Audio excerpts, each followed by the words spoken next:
one here.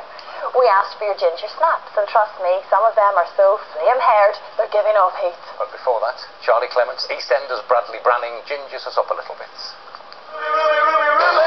Only 2% of the world's population can currently claim to have ginger roots, but we in the UK outred any other country in Europe.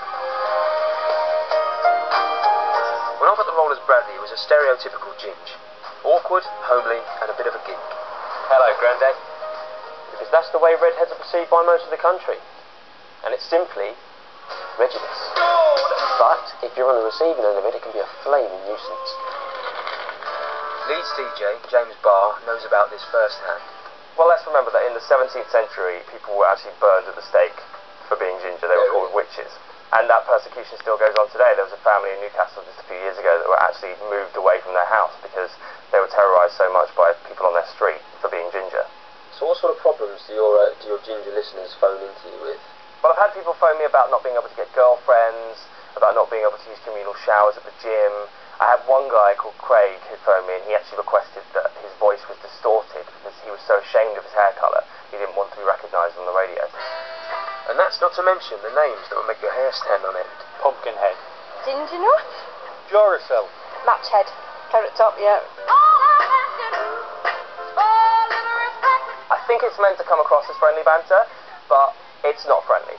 Would you walk down the street and shout something at someone because of their race? You wouldn't. I don't think being gingerist is acceptable. But it's not just flack that gingers have to put up with. There's even been reports of possible extinction. Oh no! The number of people with red hair may well reduce a little over time, and it will only happen if large numbers of people carrying red hair genes marry individuals with much darker hair and darker skin, and so that the effect of this gene will be diluted. The last few years have seen the raising of the ginger profile. You could say red has almost become the new black, and next week a musical goes to Edinburgh to promote redhead rights.